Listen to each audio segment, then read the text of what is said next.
So before we get started, how about a one-word check-in? One-word check-in? One-word check-in. Excitement. Awesome. Because you just got off stage a second ago here, Live the Dream 2. And which speaker, were you the second speaker today? They actually had me open up the event. I think Norbert and the guys jumped on stage and said good morning to everybody, and then I was the first up.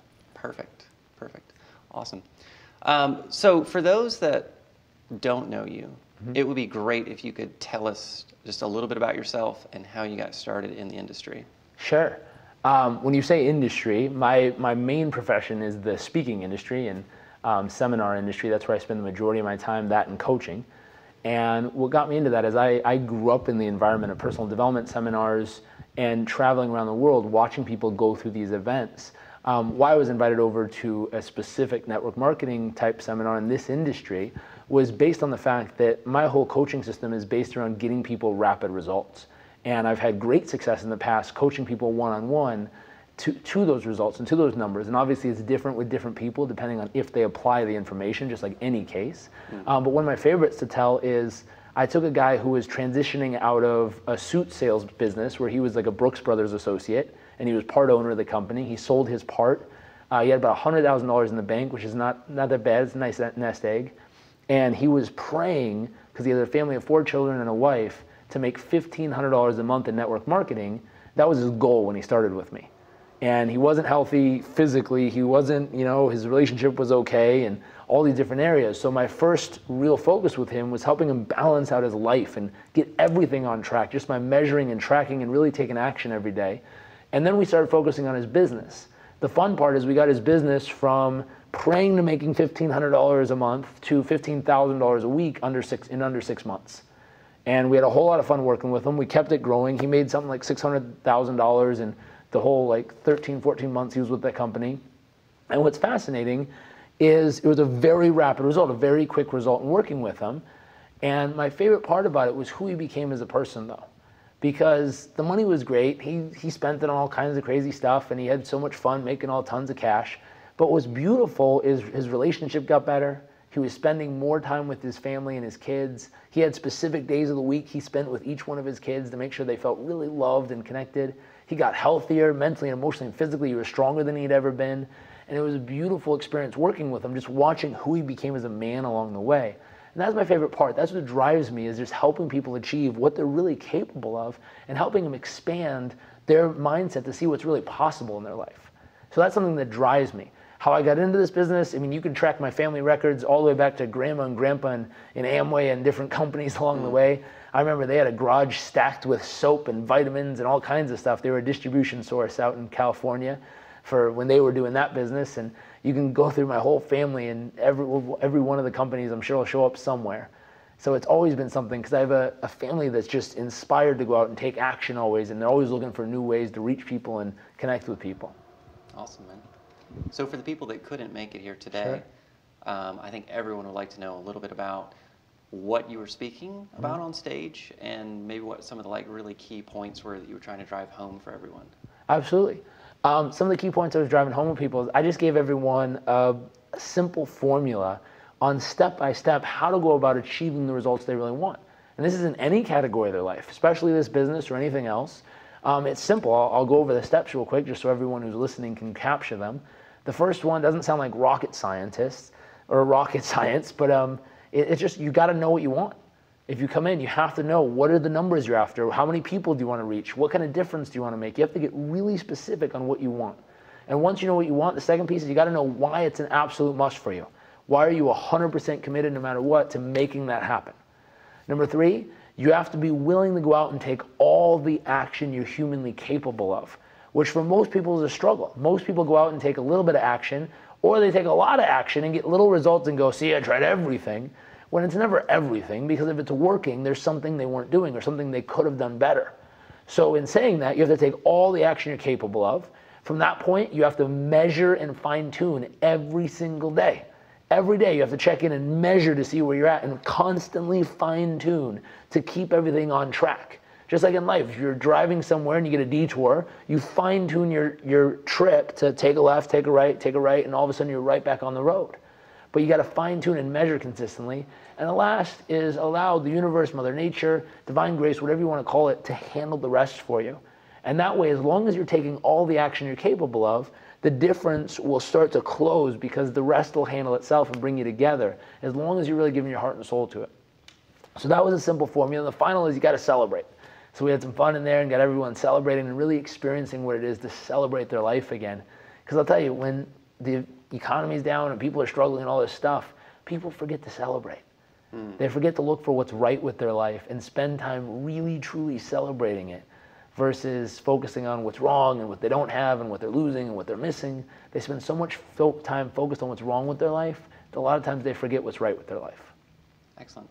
Did you address, one thing we see a lot is fear of failure is just huge. I mean, so many people don't take action just because it's kind of like terrifying what the consequences could be of putting yourself out there and maybe looking silly. I don't know if that was anything that you brought I didn't up talk today, about it, but what's funny is, again, it's focusing on what might happen the wrong way versus what might happen the right way. The truth is, fear and faith, the only difference is guiding your imagination. Neither are real. What you have faith about in your life hasn't happened yet. What you have fear about in your life hasn't happened yet. But whatever one you focus on more of, you're going to experience more mentally, emotionally, and physically, and eventually land up there. Here's the tricky part. They're both your imagination. One is your imagination, imagining all the things you don't want to have happen. One's your imagination, imagining all the things you do want to have happen. So however you guide your imagination, if you want to guide your imagination, you have to control your questions. Look at the questions you ask yourself every day. If you're constantly saying, what's not going to work, what's not going to work, what's not going to work, you're going to find what might not work, and you'll have a whole lot of fear. If constantly every day you're asking, how can this work? How can I make this work? Where is it going to be possible? How can I do this? You're always going to start to see what's possible. And the more you do that, the more faith you'll have, because you'll see it again and again and again through the questions you're asking your imagination and how you're focusing your mind. I like that. I like, too, how you said, earlier how specific you have to be, because that's another thing. We talked to a lot of folks and on our community, and a lot of times they have kind of a vague result in mind, but they haven't really, it's not super specific, and then B, they haven't really plotted out what it's going to really take to get from where they are to where they want to be. Yep. And really figuring out how you can incrementally get there is such a huge piece of the puzzle. So that was cool. Yeah, it's not just most people in this industry, it's most people in life. When you ask them, where do you want to be 6 months from now? Their answer is, I don't know, alive, above ground, still working. They have all these vague answers, but no one's like, oh, here's exactly where I want to be. I want to be making this much. I want to be this healthy. I want to feel this way. I want my relationship to be like this. I want my family to be like this. And I want these experiences in my life. But what's funny is whenever you cross paths with someone who does know it that specifically, a lot of times, 9 times out of 10, they go and achieve it because they know what they're aiming for. They know why they're after it, and they have a clear map on how to get there. Simplest way to figure that out, because I'm sure some people watch this and go, well, I just haven't figured out what I want yet. And I'm just taking my time at 65 years old. Or I used to know what I want, and I seem like I forgot at 20 years old. And either way it happens in those age ranges. What's fascinating, if you want to rediscover what you really want, it's a very simple formula, but I always say instead of just aiming for money or health or wealth or success or results or all these things, start aiming for the ideal vision of what you have for your life. How you want to feel every day, where you want to go every day, what do you think is possible every day? What experiences you want to have. I mean, imagine living a day that's so magical that even if you only got to live that one day doing those things in that way, you would die saying, wow, that was life. That was amazing. Hands down, I could die at the end of this day and I would feel like I did everything I wanted to do. Sad part is most people spend 30, 40, 50, 60, maybe their entire life with one of those, I always wish I woulda statements in their mind. I always wish I would have traveled. I always wish I would have talked to that person. I always wish I would have been an artist. I always wish I would have learned how to sing. My goal has always been, be a person of action. The moment you hear your mind say, I've always wanted to do that, go do it. And at 27 years old, I never say stuff to brag to people. I say stuff just to explain to them that I've used that mindset ever since I was probably 13, 14, 15 years old. And throughout the last 10, 11 years, everything I've said. I've always wanted to do that, from racing in, NASCARs to skydiving, swimming with great white sharks, river rafting down the Nile River, living in a village in Africa, doing 10 days or in 90 days, going around the world, visiting 10 countries and staying a week in each place.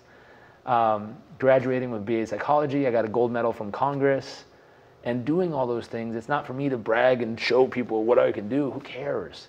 It was just something in my mind that I said, that'd be cool. And then I went and did it. And I just took action. A good friend of mine jokes with me. He calls me Forrest Gump. I don't quite know if that's a compliment. But when I asked him, I said, what do you mean by Forrest Gump? And they said, well, with Forrest Gump, it was funny. They always said, go, run, Forrest. He didn't even think. He just dropped everything and started sprinting. And he teased me. He's like, you're the same way. Someone's like, you should try that. And I'm like, that is a good idea. And he's like, next thing you know, you didn't even think about it. You're out just doing it and you're getting results. And sometimes it's horrible results. Sometimes it's great results. But either way, you won't know what the result is going to be unless you do it. And it's a philosophy I've learned to live by, is just live full out. When you have an opportunity to do something, take it. And you can always make more money. You can always, spend time doing crazy stuff. You can always work more in your life. None of that stuff's going to disappear. But the goal is, if you can spend your life doing stuff that really lights you up as a human being, you'll have a life that's so memorable to who you are. A good friend of mine, Brennan Burchard, wrote a book, and there's 3 questions that he says at the end of your life you're going to have to answer. Number 1, did you really live? Number 2, did you really love? And number 3, did you matter? So if you can answer those 3 questions, you're going down the right path. I like that. Forrest Gump, a man of gumption. That's good stuff. So what's next, man? What's next on the list? The bucket list, shall we say, which has become a little banal in culture these days, but it's a cool idea. Yeah. So what's the next cool thing? I just asked one of the other leaders, what was what was the one thing he really wanted to do before his time is up? And he said he wanted to do a backflip. I thought that was a really cool answer. I was like, that's cool. I think I'm going to add that to my list. All right. It's like I never thought about it, but I was like, that's pretty cool. Currently, the current focus is learning how to Melbourne shuffle, which is it's also known as the party shuffle from the LAMFO guys, the party anthem song. Okay. I've got the running man down.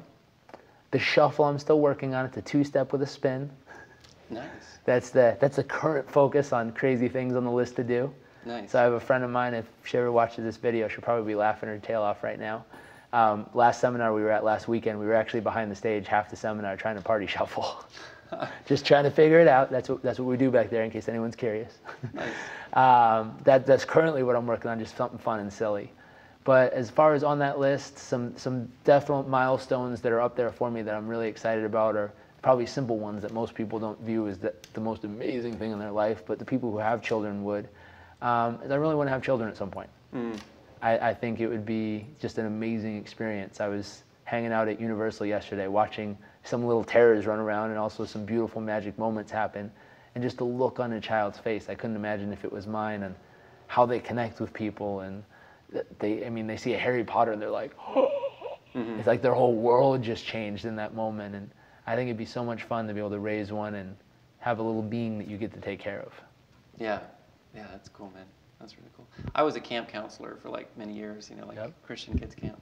And it was those are the best days ever. I still look back on those days and those are such fun times because kids are just so in the moment. They're having such a great time, usually. And so that's awesome.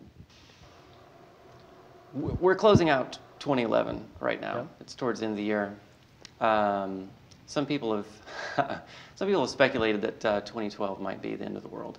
What are your thoughts on that? What is 2012 going to bring us? I found that I love collecting little cartoon clips and funny jokes. Everyone who has my cell phone number and I have theirs, they get them all the time via text, and they always laugh. And my favorite text I get back is, "Where do you get this stuff? And how in the world do you have so many?" It's like my stamp collection. I collect funny pictures and little cartoons.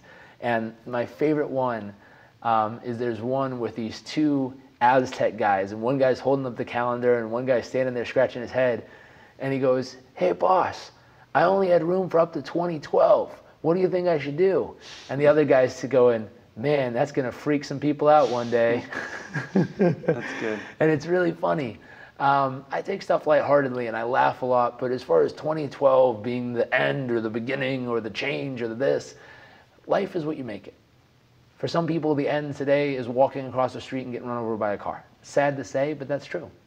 So if they weren't mentally, emotionally, and physically playing full out and giving all of who they were, really living life, really loving and really making a difference, then that was their chance. So many people try to focus on something in the future that's scary, to scare themselves into doing something or not doing something, versus saying, hey, I'm alive right now, I'm alive today, I'm going to do everything I can to make the most of what I have. If 2012 is the end, go out with a blaze. Have fun. Live your life so passionately, so abundantly, so excitingly that every moment of your life was the greatest day on earth. Because you never know, cancer, all these different things can hit you at any moment. And if you're not living full out, it doesn't matter if it's 2012 or tomorrow or anything, there's still a part of you that's going to die with you that you're going to miss out on. So as far as the year is concerned, I think it's for a lot of people just a milestone to, look forward to something big or small. At the same time, for everybody, if you're listening and you're watching, take something that you always wanted to do and go do it today. Go out there. You want to skydive? Book it. Call a friend and say, hey, let's go skydiving. And they'll say, you're crazy. And say, I know, let's go. And it's amazing. You'll have the time of your life. You'll look back and go, wow, I've always wanted to do that, and I did. And that's what really living life is about.